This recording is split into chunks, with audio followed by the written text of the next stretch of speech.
Selamat pagi anak-anak. Selamat bertemu kembali dengan Bu Kapti dalam pelajaran PPKN.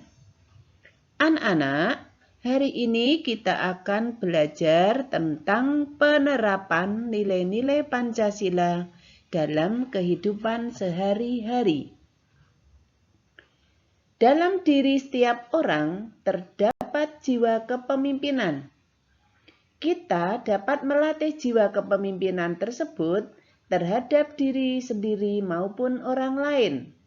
Misalnya, kita dapat menjadi pemimpin upacara di sekolah. Dengan demikian, kita telah melatih diri untuk memimpin suatu kegiatan. Dalam memimpin suatu kegiatan, kita harus menerapkan nilai-nilai ketuhanan dan kemanusiaan. Nilai-nilai tersebut menjadikan kita seorang pemimpin yang adil dan bijaksana. Anak-anak, dalam kegiatan sekolah, di kelas kita ada yang menjadi ketua kelas. Ada juga yang menjadi ketua kelompok. Itu suatu bukti bahwa anak-anak sudah belajar tentang kepemimpinan. Mari kita bersama-sama belajar tentang kepemimpinan dalam penerapan nilai-nilai Pancasila. Selamat belajar dan mengikuti pelajaran hari ini dengan tertib. Penerapan nilai ketuhanan dan kemanusiaan dalam kehidupan sehari-hari. Sila pertama Pancasila berbunyi ketuhanan yang Maha Esa. Sila tersebut mengandung arti bahwa kita adalah bangsa yang beragama. Nilai yang terkandung dalam sila Pancasila sebagai berikut. Yang pertama, percaya dan takwa terhadap Tuhan yang Maha Esa. Yang kedua, menjaga kerukunan antar umat beragama. Yang ketiga, sikap saling menghormati atau toleransi. Yang keempat, saling menghargai kebebasan memeluk agama dan menjalankan ibadah sesuai dengan kepercayaan masing-masing. Anak-anak, itu adalah nilai-nilai yang terkandung dalam sila pertama Pancasila. Kalau anak-anak menerapkan sila-sila pertama ini, tentu saja kehidupan berbangsa dan bernegara akan semakin rukun, akan semakin damai, dan akan semakin sejahtera. Nilai-nilai dalam sila pertama Pancasila harus kita terapkan, terutama bagi seorang pemimpin. Seorang pemimpin harus memimpin dengan jujur dan bertanggung jawab. Pemimpin yang jujur dan bertanggung jawab mengarahkan dengan baik orang yang dipimpinnya. Saat menyelesaikan masalah, pemimpin juga harus memimpin dengan adil dan bijaksana. Pemimpin tidak boleh membeda-bedakan hak dan kewajiban orang yang dipimpinnya. Sikap ini sesuai dengan nilai-nilai yang terkandung dalam Pancasila, yaitu sila kedua Pancasila. Nilai-nilai tersebut adalah 1. Mengakui persamaan kedudukan serta hak dan kewajiban. Kedua, memiliki sikap tenggang rasa. Yang ketiga, gemar melakukan kegiatan-kegiatan sosial. Apa saja kegiatan-kegiatan sosial itu? Ikut kerja bakti, ikut ronda malam, kalau sekolah ikut piket, ikut mengerjakan tugas kelompok, dan lain sebagainya. Itu tadi penerapan-penerapan bagi seorang pemimpin sesuai sila kedua Pancasila. Anak-anak, penerapan nilai persatuan dan kerakyatan dalam kehidupan sehari-hari, yaitu ini sila ketiga dan keempat. Sila ketiga berbunyi Persatuan Indonesia. Sila tersebut mengandung nilai-nilai persatuan. Sikap yang mencerminkan nilai-nilai persatuan diantaranya: 1. Bergotong royong di rumah, di sekolah, dan di lingkungan masyarakat. Kedua, rela berkorban demi kepentingan bersama. Yang ketiga, hidup berdampingan di antara keberagaman suku bangsa dan budaya. Itu yang pertama, bergotong royong di lingkungan rumah, sekolah, dan lingkungan masyarakat. Kalau di rumah, kita bersama warga rumah. Ada ayah, ada ibu, ada kakak, ada adik, itu bersama-sama. Entah itu membersihkan rumah, entah itu membersihkan halaman, apakah itu kegiatan yang telah diberikan oleh orang tua. Kalau di sekolah itu bisa piket, bisa kerja bakti di sekolah, bisa gotong royong di sekolah. Nah, kalau di lingkungan masyarakat itu kita bisa ikut gotong royong, ikut ronda malam, ikut pertemuan, dan lain sebagainya. Rela berkorban demi kepentingan bersama. Jadi kalau ada kegiatan apalagi yang penuh tantangan, jangan kita menyingkir atau jangan kita malah sembunyi. Tapi mari kita kerjakan bersama-sama. Hidup berdampingan di antara keberagaman suku bangsa dan budaya. Suku bangsa dan budaya di Indonesia itu banyak, yang terbentang dari Sabang hingga Merauke. Kita tidak boleh bekerja, kamu dari suku Jawa, aku suku Sunda, aku nggak mau berhubungan dengan kamu. Itu nggak boleh. Tetapi kita bersama-sama. Tidak perlu membedakan suku, tidak perlu membedakan agama, dan tidak perlu membedakan budaya. Tetapi kita adalah satu kesatuan, yaitu Indonesia. Kalau kita melaksanakan hal-hal tersebut di atas, akan membuat bangsa kita semakin kuat, tidak mudah dipecah belah. Perbedaan dapat diselesaikan dengan musyawarah. Sikap menjunjung tinggi nilai-nilai persatuan membuat bangsa kita semakin kuat. Kegiatan yang mencerminkan nilai-nilai persatuan antara lain ada kerja bakti, mengerjakan tugas kelompok, dan melaksanakan piket kelas. Di dalam persatuan pasti terdapat perbedaan pendapat. Perbedaan pendapat tersebut dapat diselesaikan dengan musyawarah. Untuk apa? Untuk mencapai kesepakatan atau mufakat.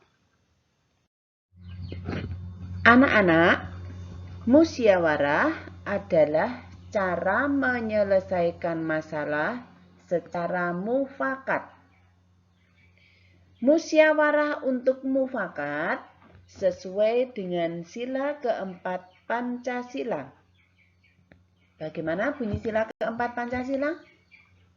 Ya, tentu saja anak-anak sudah hebat semua.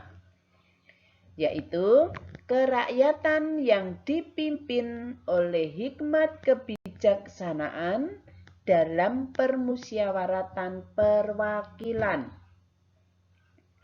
Sila keempat Pancasila mengandung nilai-nilai kerakyatan. Sikap yang sesuai dengan nilai-nilai kerakyatan adalah 1.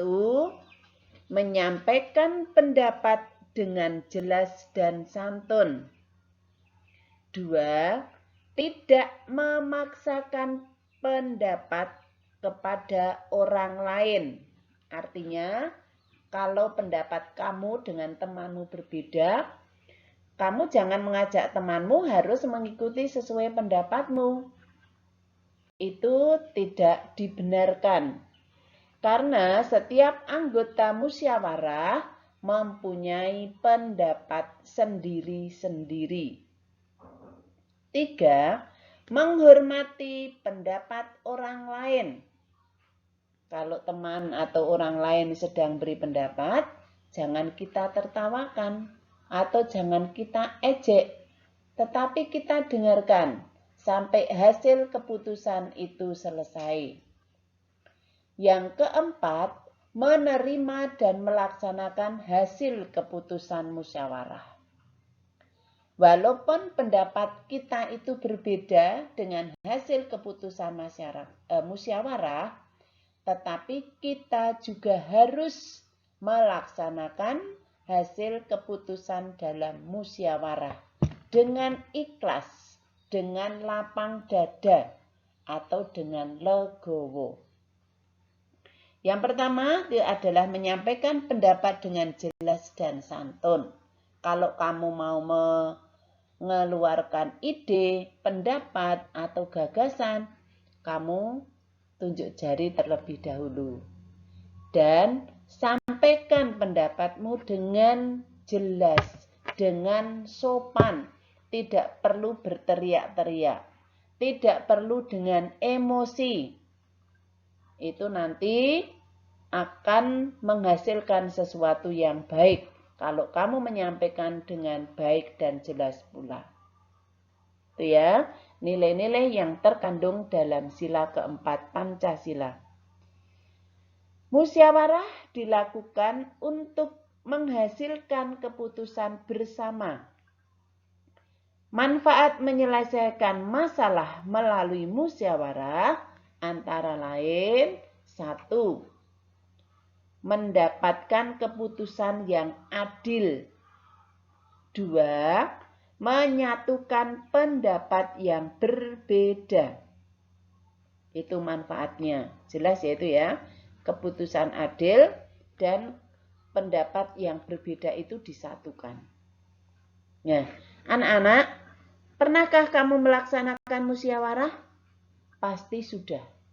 Baik itu di rumah, baik itu di sekolah, maupun di lingkungan masyarakat. Kalau anak-anak bermain-main dengan teman satu masyarakat. Masalah apa yang kamu selesaikan melalui musyawarah tersebut? Ya mungkin piknik, mungkin kerja kelompok, mungkin mengerjakan tugas, mungkin juga bermain atau permainan apa yang akan kamu lakukan. Itu ya.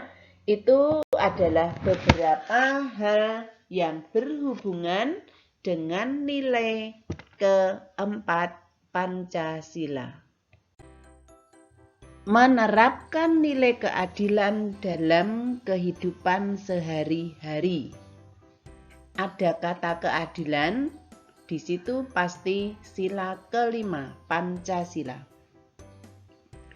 Bagaimana bunyi sila kelima Pancasila, anak-anak?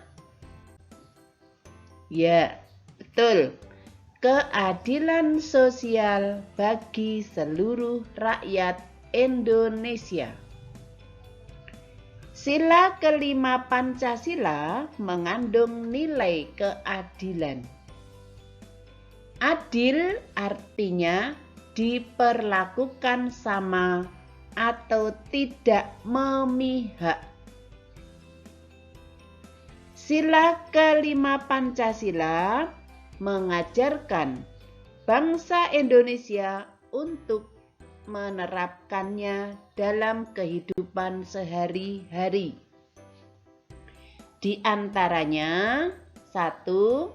Mengembangkan semangat gotong royong, baik itu di lingkungan rumah, di lingkungan sekolah, maupun di lingkungan masyarakat. Yang kedua, menjaga keseimbangan antara hak dan kewajiban. Kita melaksanakan kewajiban dulu, baru menerima hak. Bukan menerima hak dulu, baru melaksanakan kewajiban. Ya. Yang ketiga, menghargai hasil karya orang lain. Apapun hasilnya, seperti apa hasilnya, harus kita hargai. Wah, itu bagus. Wah, itu sangat hebat sekali. Ya. Yang keempat, gemar membantu orang lain. Apalagi orang lain yang benar-benar membutuhkan bantuan. Itu untuk meringankan beban mereka. Yang kelima, berteman tanpa membeda-bedakan. Baik itu suku, baik itu agama, baik itu budaya, baik itu status sosial, entah itu kaya, entah itu miskin, entah itu kurang mampu, entah itu sangat mampu sekali, itu tidak boleh kita beda-bedakan. Anak-anak, salah satu perwujudan nilai keadilan dalam masyarakat itu adalah mendirikan koperasi. Setiap orang dapat menjadi anggota koperasi, seperti anak-anak. Anak-anak menjadi anggota koperasi sekolah. Karena di sekolah kita juga ada koperasi. Koperasi beda dengan kantin, tuh ya. Kalau kantin itu adalah untuk menjual makanan. Sedangkan koperasi sekolah itu untuk menjual alat-alat sekolah. Itu perbedaannya di sana. Setiap orang dapat menjadi anggota koperasi. Biaya menjadi anggota yang dikenakan koperasi juga sama kepada setiap orang. Ada iuran pokok, ada iuran wajib, dan ada iuran sukarela. Itu ditanggung bersama-sama anggota koperasi. Pembagian keuntungan atau sisa hasil usaha dilakukan secara adil sesuai dengan modal yang disetorkan anggota. Itu kalau dalam sukarela itu berapa jumlahnya. Nah, itu nanti dikembalikan sesuai yang disetorkan. Saat ada anggota koperasi yang membutuhkan modal, koperasi akan memberikan pinjaman dengan bunga yang kecil. Tidak boleh memberikan dengan bunga yang besar. Nah, orang yang memberikan pinjaman dengan bunga yang besar itu disebut rentenir atau lintah darat. Tujuannya apa? Kita memberi bunga yang kecil agar anggota koperasi tersebut dapat terbantu dan tidak kesulitan untuk mengembalikan modal yang dipinjam. Itu ya, dapat mengembalikan modal yang dipinjam, tidak merasa keberatan bagi anggota koperasi. Itu anak-anak, penerapan nilai sila kelima Pancasila. Itu anak-anak sudah menjadi anggota koperasi sekolah. Anak-anak, ada beberapa soal yang harus anak-anak kerjakan. Untuk pernyataannya, Bu Karti bacakan, nanti anak-anak tinggal menulis soal dan mengerjakannya. Pernyataannya sebagai berikut, dengarkan ya. Setiap hari, ayah mengantar Adi ke sekolah, lalu ibu yang menjemputnya. Sekolah Adi searah dengan kantor ayah. Hari ini, Lia pertama kali masuk sekolah di taman kanak-kanak. Sekolah Lia lebih dekat dari rumah dibandingkan sekolah Adi. Namun, sekolah Lia berlawanan arah dengan sekolah Adi dan kantor ayah. Ayah menyarankan agar Adi berangkat lebih pagi dari hari-hari sebelumnya agar bisa mengantar Lia ke sekolah. Sebelum berangkat, ibu membawakan bekal makanan untuk ayah, Adi, dan Lia. Bekal makanan Adi lebih banyak daripada Lia. Adi diberi uang jajan, sedangkan Lia tidak. Itu tadi pernyataannya. Sekarang pertanyaannya. 1. Apakah Adi dan Lia mendapat perlakuan yang adil dari orang tua mereka? Jelaskan alasanmu. Itu yang pertama. Yang kedua, bolehkah Adi merasa keberatan untuk berangkat lebih awal karena harus mengantar Lia ke sekolah? Buka ulang. Bolehkah Adi merasa keberatan untuk berangkat lebih awal karena harus mengantar Lia ke sekolah? Jelaskan alasanmu. Yang ketiga, menurutmu apa alasan ibu tidak memberi uang jajan kepada Lia? Sedangkan yang terakhir, tulislah contoh sikap adil orang tua kepadamu dan kepada kakak adikmu.